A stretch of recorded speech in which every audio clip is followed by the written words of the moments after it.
Get started with the meeting. Let's get this meeting started by officially calling the roll. Okay, Councilmember Lee, followed by Councilmember Krikorian. Mr. President, is there, maybe I didn't hear the explanation. Is there a reason why that this is not part of the regular conversation? There's going to be questions that I have for Bear that are going to be stemming from other questions that we're posing to CLA. Is there a reason we're taking this before all of that happens? I don't know who can answer that. I was just... Is there a reason why they're not here? We paid them to do an analysis. Is there a reason why they're not sitting here in front of us? Did we get an explanation of that? We were provided with 6 possible dates for a hearing, and we were available for 4 of them. I can't even hear them, first of all. I can't. I'm going to ask, before the presenter begins, or continues, so I understand there's a lot of people who are excited about this item and excited to be here today. I'm going to ask, just so that we can continue to run this meeting in an orderly manner, if you could hold your applause until the end, that would be appreciated. So we're struggling to hear the presenters. Sorry, go ahead. We would have preferred to be there in person, of course. We were provided 6 possible dates, and we gave 4 dates where we could be there in person, but this is not one of those dates. So am I to understand they're not going to be part of the regular discussion when we have this after public comment, or they will be available for additional questions at that time? We will not be. They will not be available? That's what they said. So if we have questions for them stemming from questions we asked the CLA's office or CAO's office later on, they will not be available to answer those questions. So if I may? Yes. Yes, so this was a matter of scheduling, so it is unfortunate that they were not available. We were aware that the consultant was not available this day, but it was scheduled for this day. We were provided with 6, were provided with several dates, but it was scheduled, and the economists were not available to be here in person. Indeed, they were available for several of the committee meetings, and the committee meetings also got rescheduled. So it is unfortunate, but with that said, just bear in mind that your CLA is here to answer any questions. To the extent that any questions cannot be answered, we will take down those questions and confer with the consultant to get answers to you. What's before you today is an instruction to the city attorney to draft an ordinance. It is not your final approval of implementing the matter, so there will be another opportunity if the council wishes, if we can provide the consultant with advance notice for the future meeting on when this matter would be considered in the ordinance form. We can have them available to address any questions at that time as well. Okay, so they're not going to be here today. So this is our last opportunity to ask them anything that might possibly come up today. According to the CLA, we may have another opportunity before the ordinance. Okay, I mean, I'll try us. my best to try to, because there's other information that I'd like to have before me, but you referenced the Oxford economic study that warned of grave consequences to employment and local economy, but you said this was too pessimistic. What was this based on? Councilwoman Padilla, you had it. I wanted to make sure that for the record it was known that in committee I made the same argument as Mr. Lee, that I think it would have been more appropriate for them to be here as opposed to having to hear them out on screen. So noted. I agree. So noted. They should be here for something this large. Okay. And we have them Very unprofessional. We have them for another half hour, and I want to get through the members that are on the queue, so I'm going to go next to Mr. Krikorian, followed by Mr. Soto Martinez.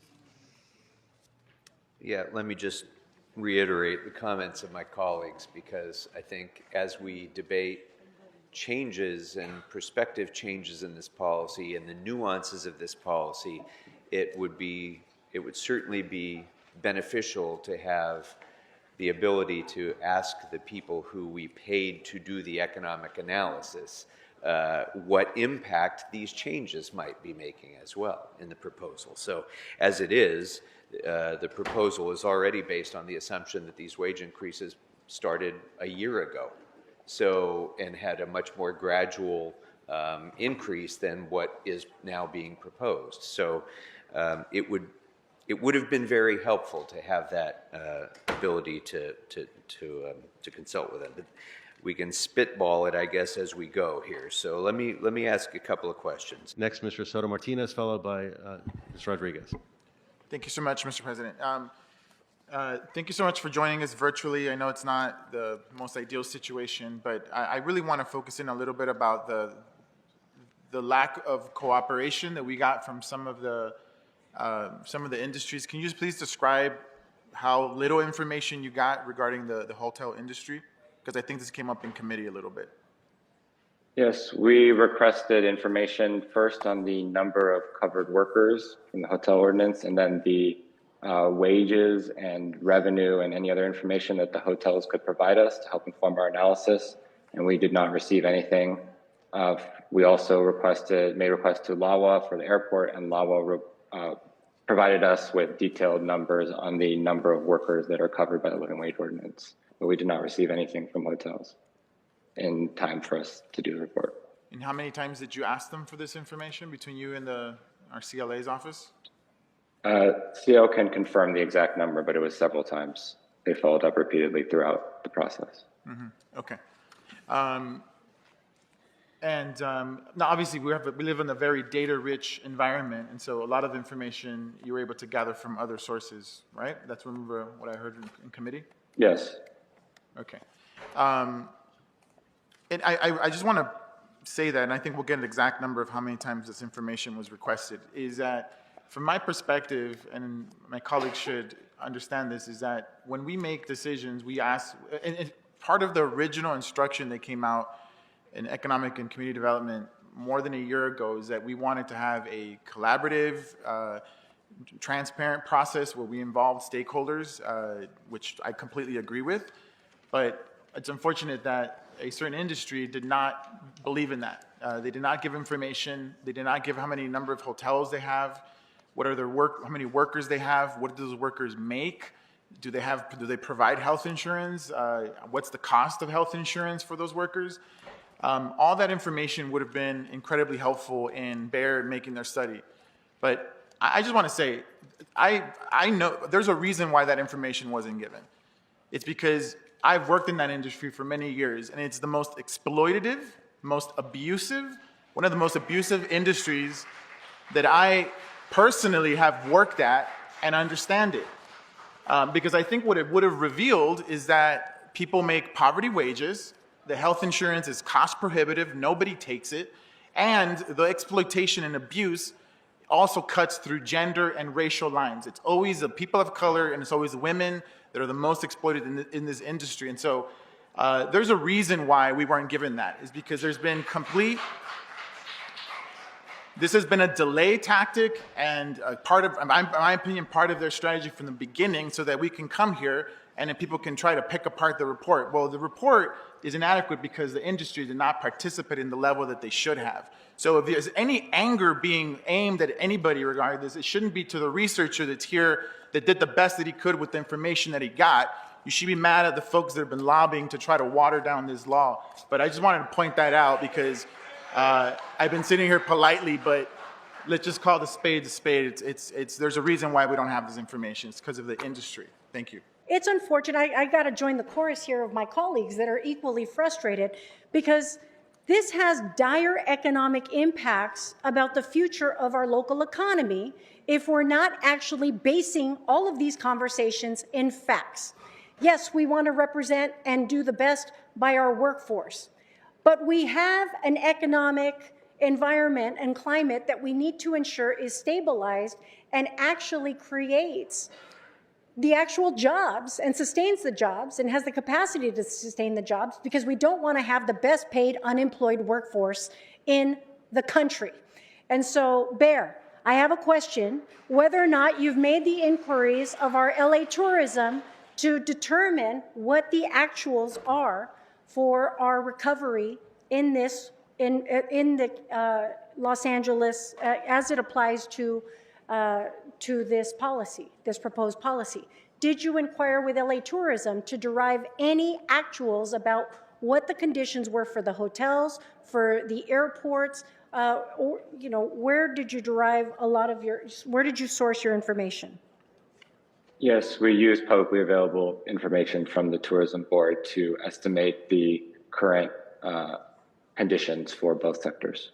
So was the actuals associated with, for example, the city of Los Angeles, for our last fiscal year, TOT was down, I want to say, was it over $200 million last year?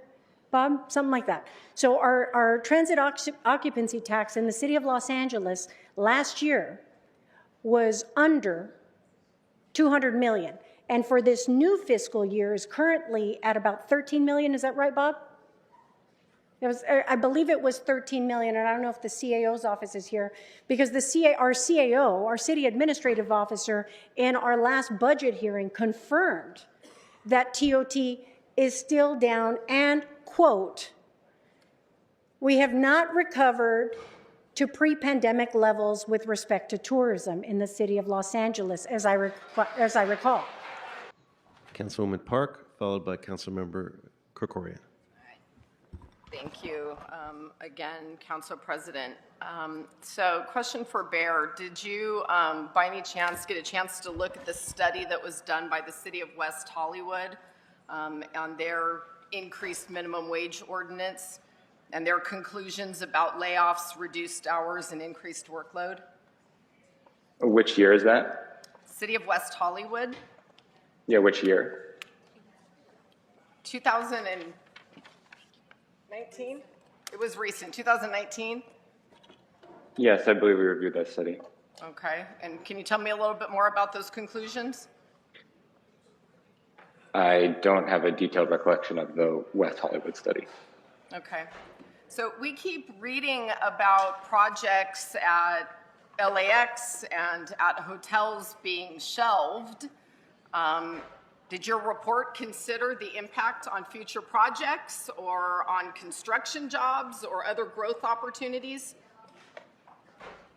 In the aggregate, in terms of the economic conditions, but not explicitly. Okay. Have you taken into account in your report that energy, insurance, and other increases that are anywhere between 20 and 30% over the last several years in our hotels? Is any of that factored into the conclusions? Yes, we account for recent inflation, which is high across the board. Okay, and you didn't seem to think that that would have an impact on the overall economy around this? It's not to say that it wouldn't have an impact. If the inflation was lower, then the impact would also be lower. It's a matter of what the counterfactual is. Okay. So your report relied heavily on a 2015 study from UC Berkeley, which actually estimated the loss of about 3,500 jobs and a negative impact to GDP from the city's $15 wage ordinance back then. At that time, we were looking at a 66% increase over 4 years. But what's before us today is a 69% and 31% increase for hotel and airport workers, respectively, over the 60 days. So you already have indicated that you didn't study whether any other jurisdictions have ever absorbed an increase that large. Your report concedes that the wage schedule will lead to a substantial increase in operating costs for businesses. You've also conceded that LAX and the hotel economy, trade, travel, and tourism remain below 2019 pandemic levels. We all see, just based on what has happened with the restaurant minimum wage, there's no longer front of the house workers. You order at kiosks. Prices are higher, services are reduced, hours are limited. I don't see any analysis in here in the dismissive, really, conclusion that none of this is going to have any impact on service levels or jobs.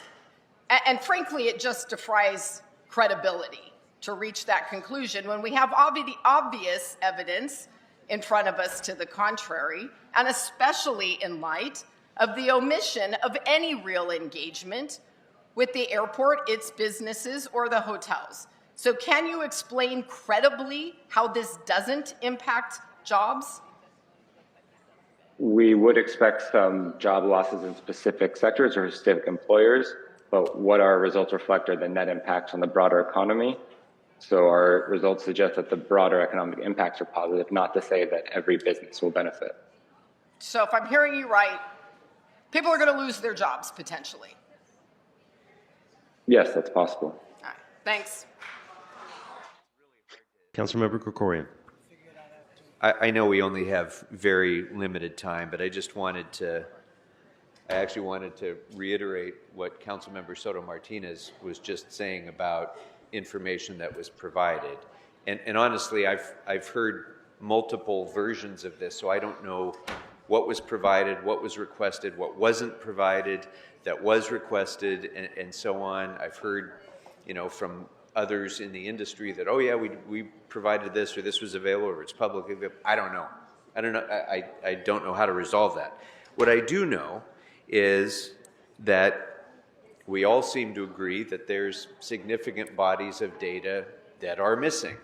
The CLA report says that the CLA originally sought but did not receive from business community stakeholders sufficient to incorporate into the study, such as no internal estimates of hotel operating costs, payroll records, or employment figures that could provide insight into its impact on their profitability.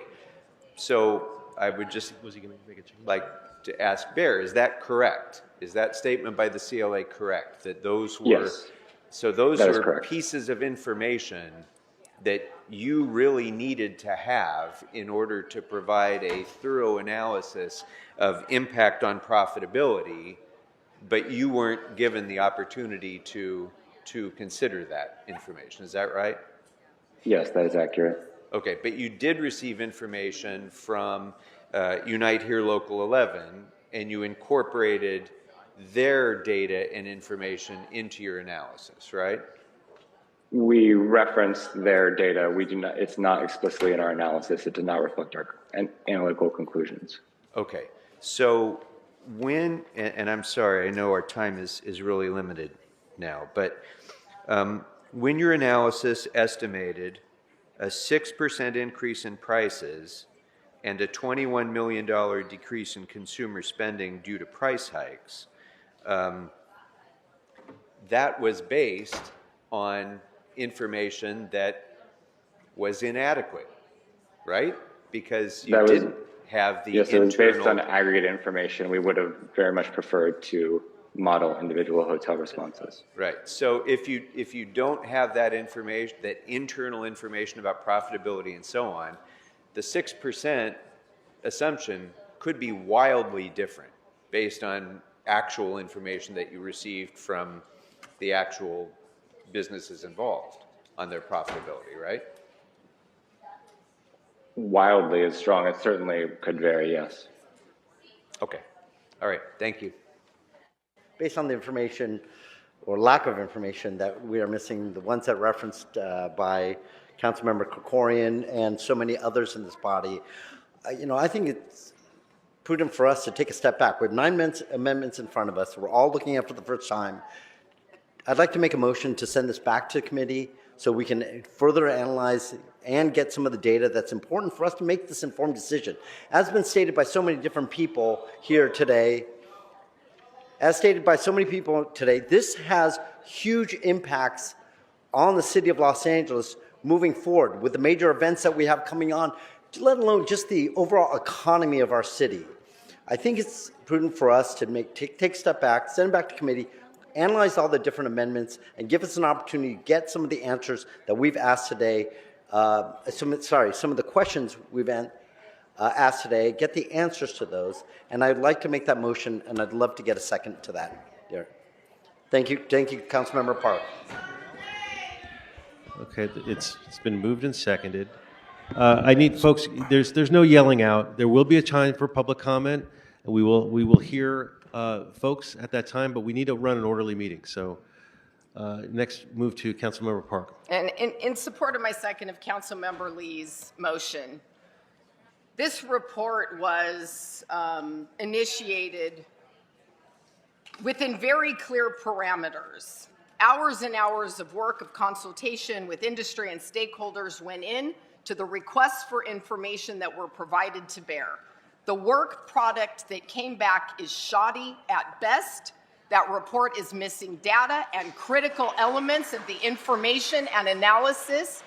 And had this come to my committee before it was moved out, that was the exact instruction I was going to give. We should not be voting on and making policy in a vacuum like this report is asking us to do. I second the motion and I support and I vote on it. Thank you, Councilmember Lee.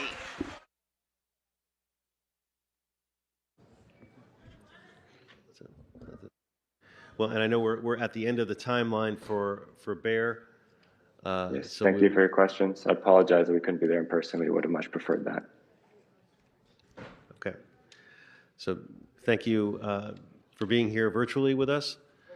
And now, City Attorney, do we need to vote on that motion? What is the procedure, or do we do that after? So I recommend that we vote on it after public comment, and that motion will be taken up first, as opposed to the amendments. Okay. Thank you so much, Council President. Look, I understand there's a lot of people have had a lot of interesting questions. I sense a lot of frustration, a lot of non-answers, or people's answers are not being adequately answered. But I just want to make it clear. I know there's an overwhelming desire to continue this item, but I just want to make it clear that we've been working on this policy for such a long time. We've gotten a lot of the answers to our questions. Workers have spent so much time trying to get this policy through. So I hope this will be the last delay, and we finally are able to make a decision on this policy when the item comes back to council. Thank you. Additionally, because of a brief time delay between the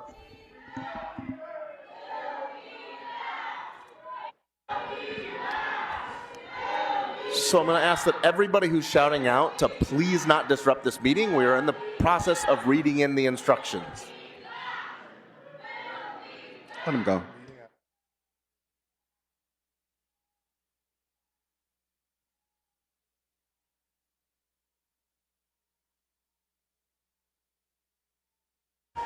So everybody who's leaving, I'm just going to ask if you could please do so quietly.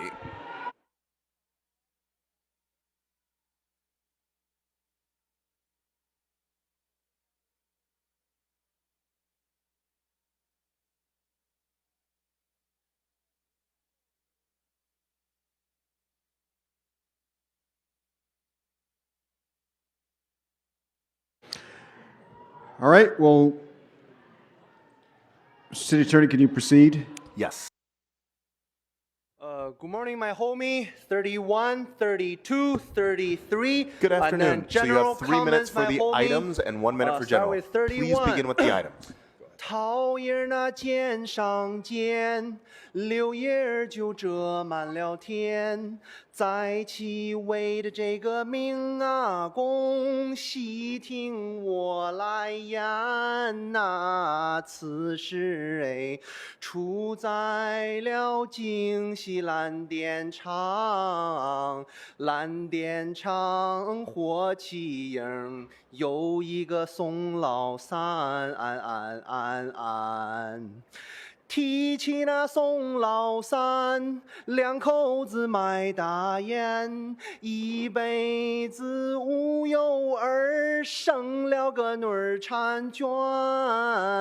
小妞儿年长16，娶了个乳名儿，姑娘叫大莲。32。姑娘叫大莲，俊俏好容颜，此鲜花无人采，琵琶断弦无人弹。怒好比貂蝉丝吕布，又好比阎婆惜坐楼相张三。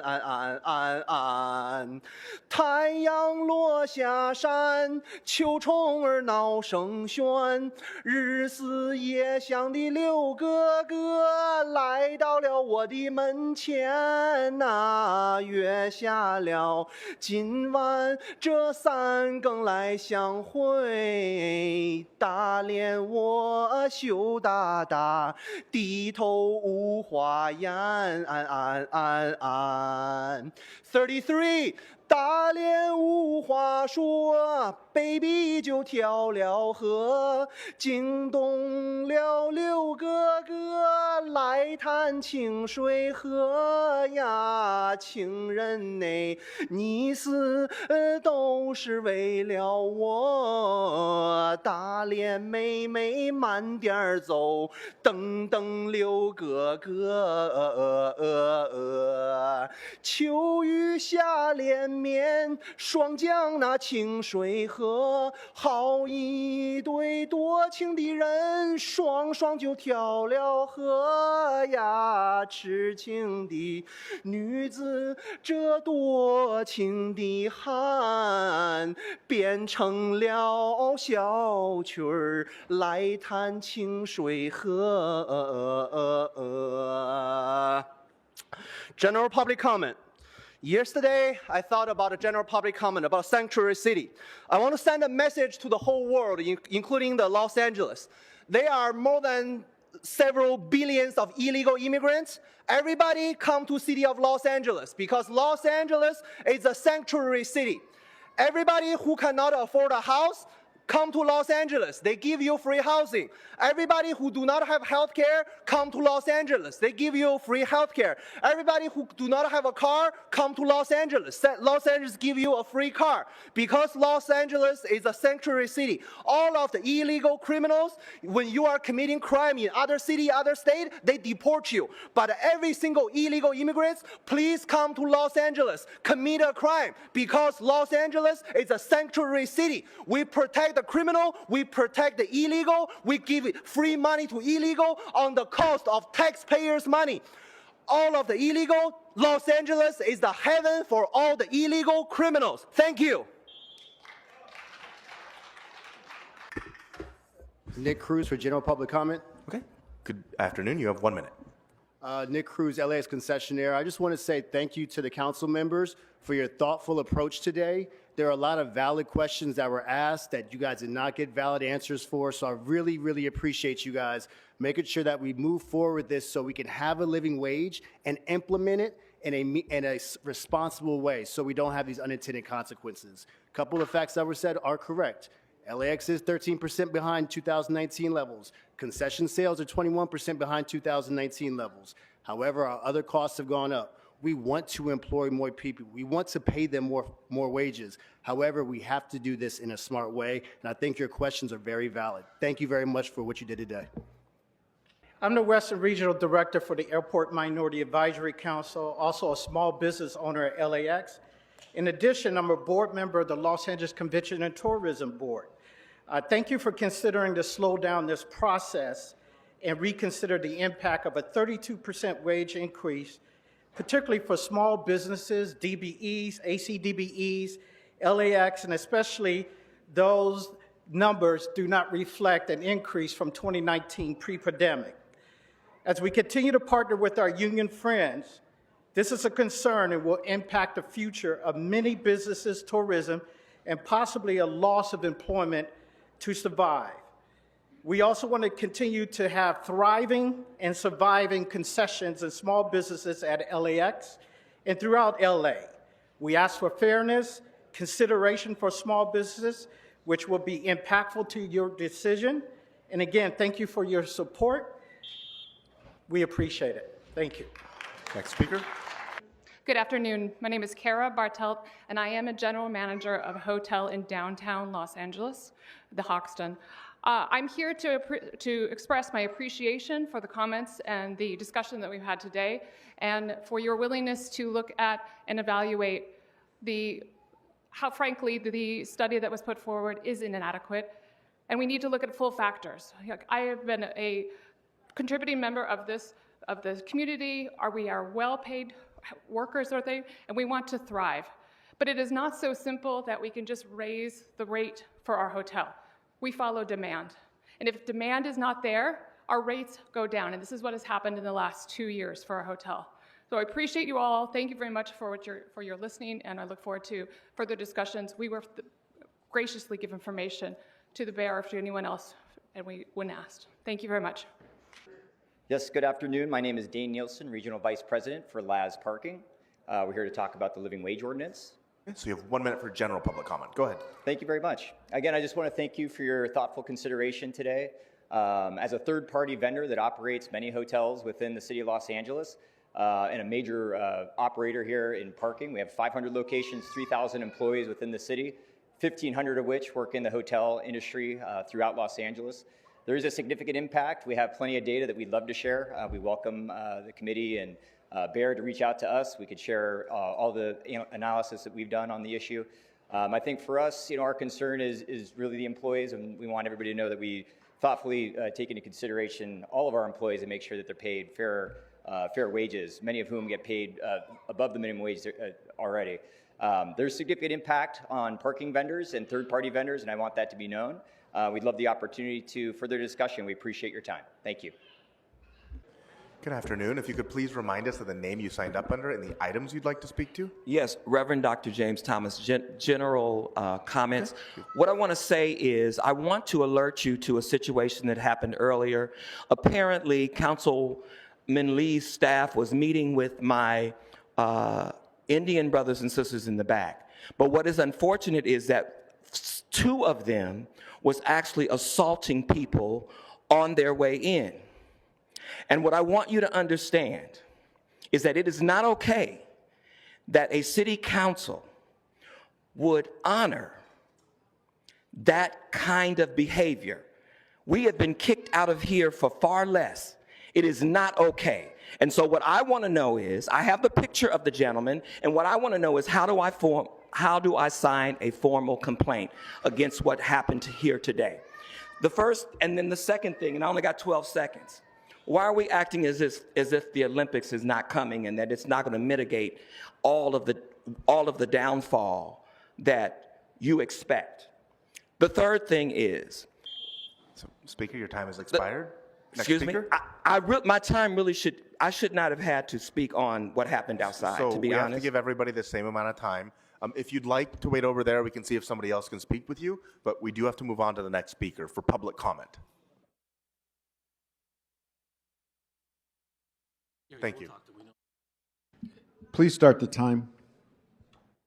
Good afternoon. Items. Greetings, Dr. TruthBey, Policy Analyst for the African Union. So you have 3 minutes for the items, and I assume 1 minute for general, yes?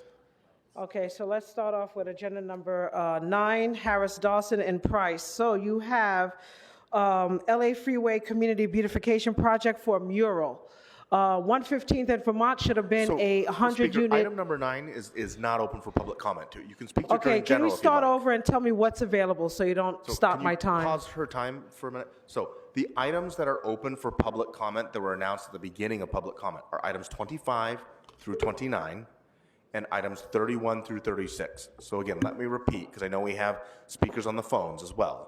The items open for public comment on the agenda are items 25 through 29 and items 31 through 36.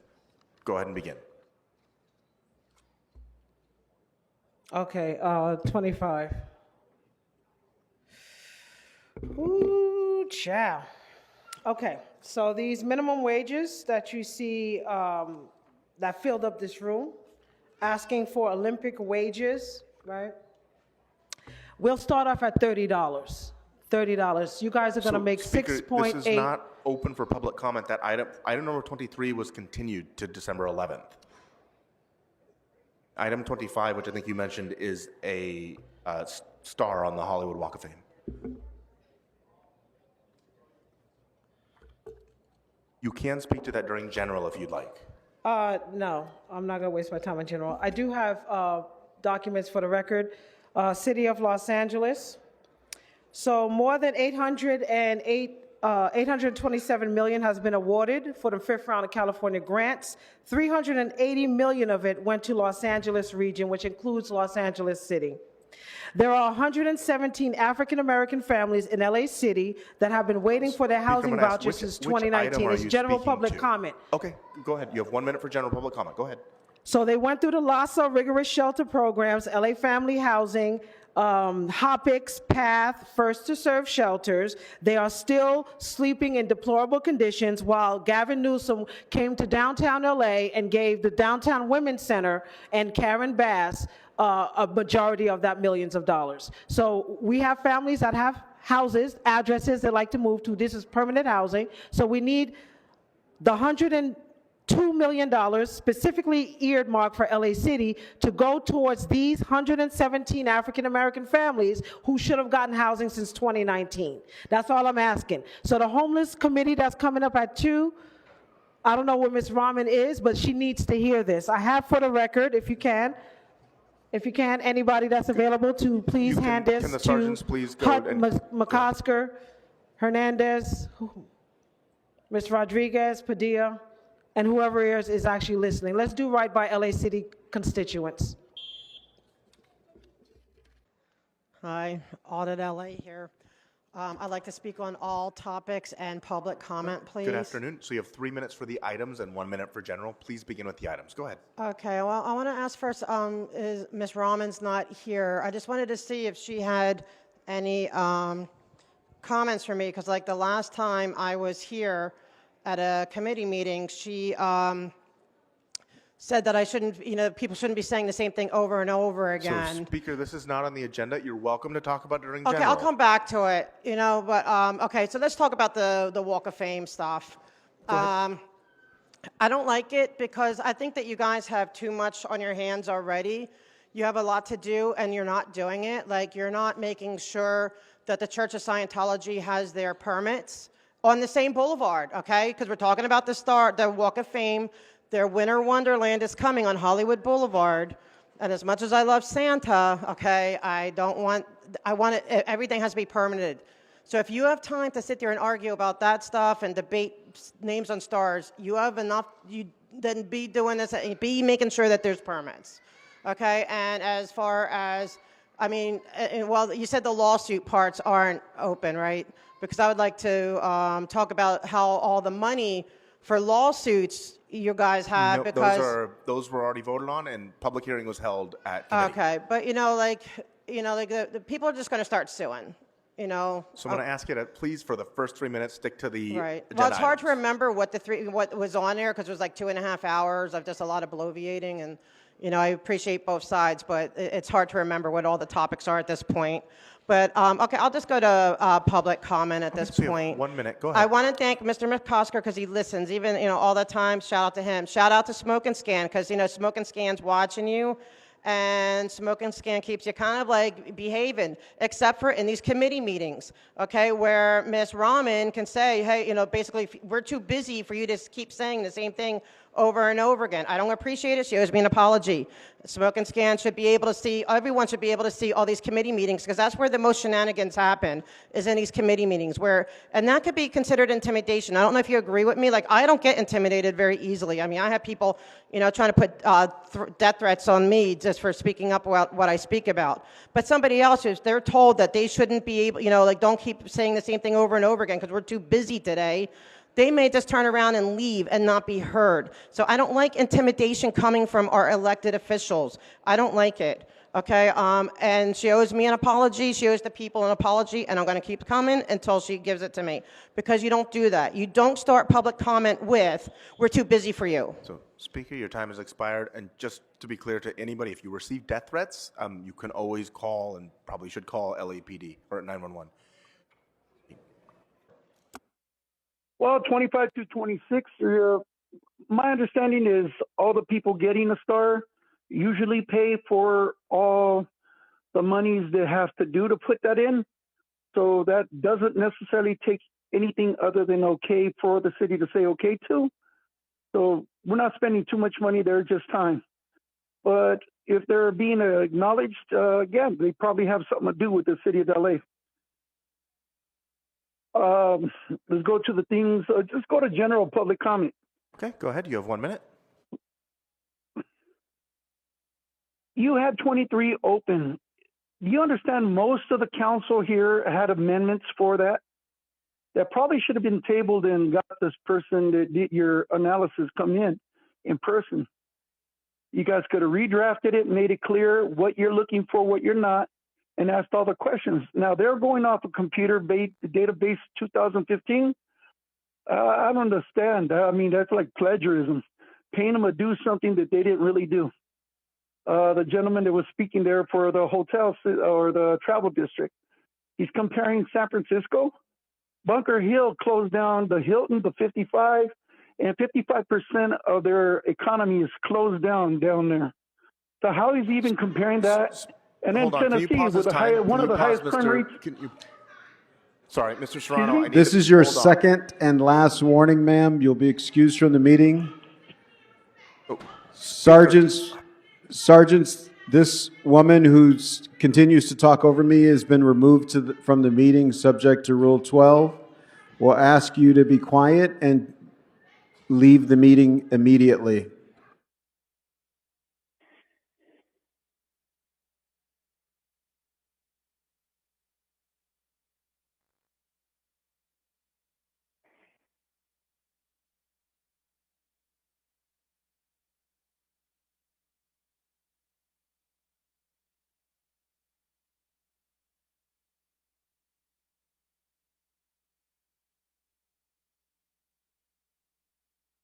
Smoke and scan, I'm still here. You continue Hold to on. disrupt this meeting even though you've been asked to leave more than once.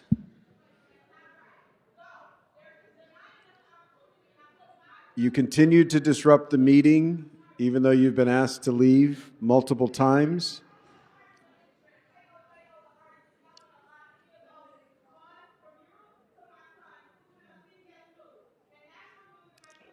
Please exit the meeting.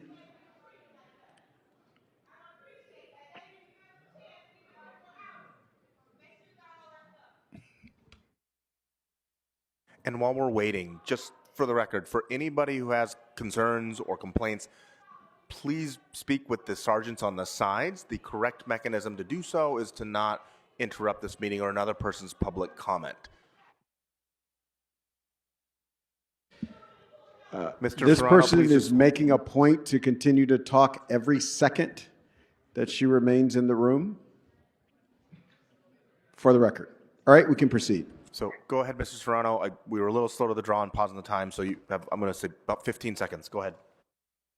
Thank you, sir. Again, about this thing, he compared Tennessee to Los Angeles. Tennessee has one of the highest crime rates in the United States. So his comparisons again, I'm not sure where they're getting the Mr. comparisons Serrano, your to. time has expired. San Diego would be okay. Next caller. Yeah, I'd be general public comment. My name is Tom Becker. I'm in Buellton. I watched your city council meeting about where you voted for sanctuary city status.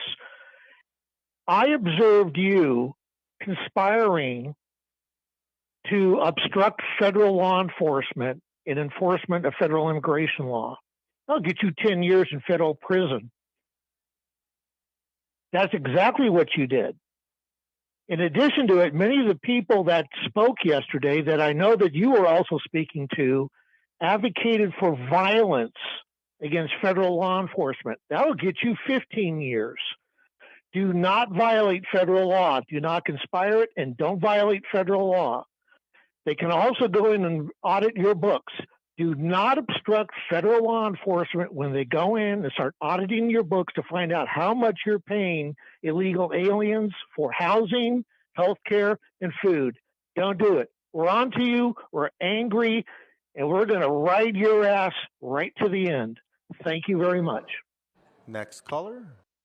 I heard the phrase illegal short-term rentals a lot from a council member today, but the entire council is aware of the illegally installed long-term honorifics on the Hollywood Walk of Fame, which this council still chooses not to simply correct.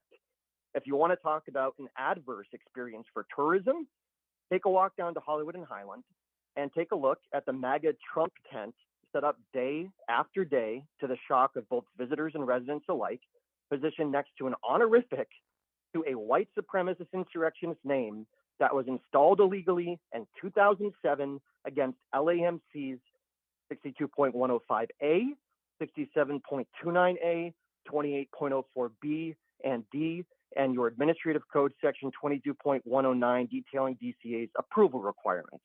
This city yesterday rightfully took a symbolic stance against Trump's thuggery, reiterating its commitment to the immigrants of our city, yet you are choosing to honor the very individual with your own property who is not not only disqualified as it stands from holding federal office under our Constitution under Section 3 of the 14th Amendment, but who has promised to go after Angelenos and their families and friends. Even the mayor's director of public works admitted to me personally that the Walk of Fame process is not being followed as established. So why should members of the public take your words and action seriously if you can't even enforce your own policies and laws regarding your own property on the public right of way? Thanks. Hi, can y'all hear me? Yes, we can hear you. Which items would you like to speak to? You said 23 was continued. So 20 is there so 25 through 36 is still open, right? 25 through 29 and 31 through 36. Item number 30 was also continued. Okay, so all available items and general public comment, please. So you have 3 minutes for the items and 1 minute for general. Please begin with the items. Go ahead. All right, so these it's kind of silly that we're putting on more new stars in the Walk of Fame. I thought it used to mean something like really big, like when someone was put there. But now you're throwing people like, I don't know, Mindy Kaling, who I guess she was all right on The Office. Like, I don't know, like we're really like scratching the bottom of the barrel here, unless these are, personal favors, whatever. I understand that they pay to put the star there, but it's essentially like a lifetime advertisement / honoring of their what service. Like, they didn't do anything for free. It's not like they gave anything to LA. They just worked for themselves and built their own careers. But most of these people haven't really done anything for the city. They haven't really given anything back. And we're just putting more of their names on the street. On the sidewalk where we have homeless people sleeping on. So unless these people are going to do anything like help build, homes for these people, or at least try to help us figure out a way to lower the rent so people can afford to live in homes, they shouldn't get no stars in the Walk of Fame, because all it means is somebody else's name for someone to be sleeping on. And you can shuffle people around forever, but the Hollywood Walk of Fame is like really one of the most ironic, sad tourist attractions in the world. People come from all around the world. People talk about Paris syndrome. We need to talk about Hollywood syndrome. When people show up to Hollywood and it's nothing like they expected. That happens to people when they go to Paris. So they get there and it's like, oh shit, it's all dirty and stuff. What is this? Yeah, Hollywood. That's pretty much what happens to people when they come here and they go, whoa, I can't believe it was like this. I had no idea. Because they're basing it off of movies and TV. They're not basing off of reality. And reality is the Hollywood Walk of Fame is disgusting. It smells like piss. And we don't need to be putting any more names on it, no matter how much they pay, unless they give something to the city without asking anything in return. And then we can discuss publicly whether or not they should be honored on our fucking sidewalk forever. REAP items are bullshit. There's no reason why, if the person that you have a contract with doesn't uphold their end of the contract, that you should have to continue to respect it. And the money that you're putting up for your side of the contract just gets put in a magic little box that they get access to whenever they decide to come back to the contract and respect it. It doesn't really make any sense. There's nothing else like that. So that's nonsense. And landlords be crying a lot of, tears, but they actually get pampered pretty well. The more you pay attention to homeowners association meetings, and you see the way they get these little handouts from the city and they work little fucking back channels, they're doing pretty good. They own the home they live in. A lot of us don't. There's a reason for that. It's not just because they work so hard. It's actually not at all. And it's really sad. So REAP is bullshit. General public comment? Do I have some time left, or do I have to go to public comment? That's it. And that General concludes. public comment on. He has 1 minute. 1 minute. Hello? General public comment, and that will conclude public comment. Okay. All right. Thank you. All right. So Harris Dawson gave away public lands, the city public land, to I think the Marriott Hotel either last year or the year before that, and during a so-called housing emergency crisis. So if he's going to type that little attitude, he needs to recognize that people know where the fuck he's been and what he's been doing, such as giving away the land to private companies. It's nonsense. There's no reason why he should be involved in Plum Committee. There's no reason why he should be president, other than petty politics. I don't know whose back he rubbed, but he rubbed it pretty good. Maybe I should get in that line, the Marquise Harris Dawson back rubbing line, because it seems like you get a nice little reach around, and as long as you take care of him, he takes care of you.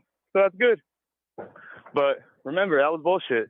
You know, we got people out here dying, can barely afford to stay in the house that they live in, and you're cutting favors for corporations and passing things left Caller, and your right, time has give away expired. land. Mr. President, the council may now vote on items 25. Can you hold on? Dr. You're TruthBey, disrupting the this meeting. is You're your excused first- from the meeting. Thank you so much. You're excused.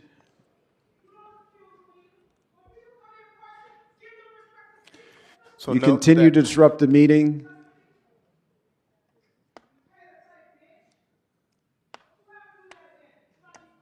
You're excused from the meeting.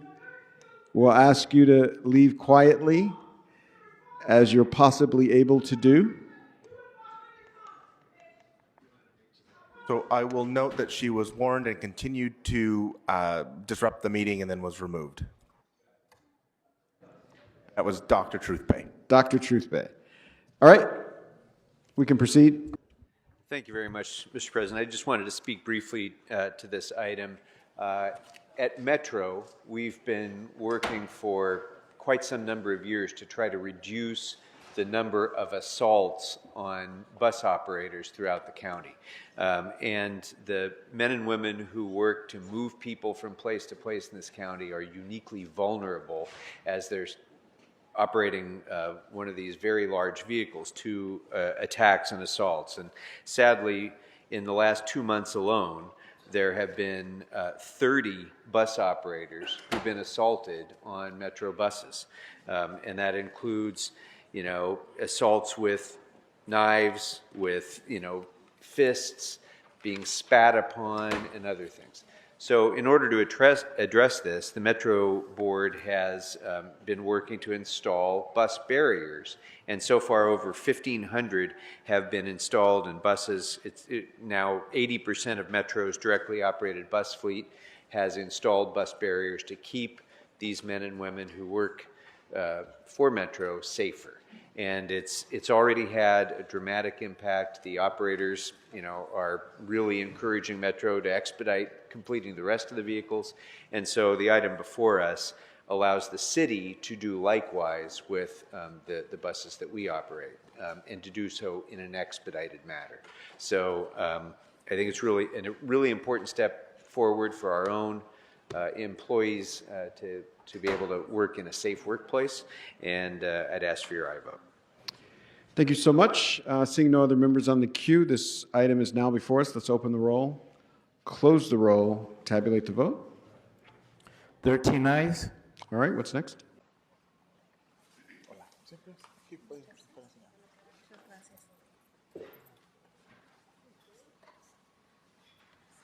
Thank you so much, Council President. It is with a heavy heart that I rise today on Trans Day of Remembrance. I asked to adjourn today's council meeting in honor of Emily Garcia, who passed away last month at the age of 25. Emily came into this country as an unaccompanied minor, and as a young trans-Latina woman living in Los Angeles, Emily faced unimaginable obstacles with fierce resilience, bravery, and determination. She pursued and achieved her goal of applying for citizenship, a step towards creating stability for herself and supporting her family. Emily was a cherished member of our community, including being a leader with the Trans-Latina Coalition, and its mission extended far beyond herself, leaving a lasting legacy of advocacy and hope.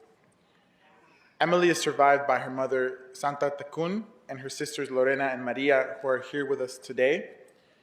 Emily's care for her family and her community was a reflection of her unwavering commitment to building a better future for others. She embodied the spirit of solidarity and love that is at the heart of our city. Her advocacy for trans, gender nonconforming, and intersex community in our city reminds us of the power of standing together and fighting for justice. Today and every day, let us be clear, trans lives are celebrated, protected, and valued.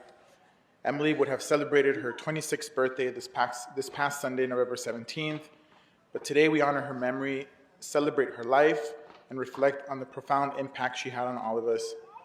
Thank you so much, and may Emily Garcia rest in power. Thank you. Thank you so much, Mr. Soto Martinez. And to the family, thank you for being with us today. Seeing no other adjourning motions, we're adjourned. Thank you so much, everybody.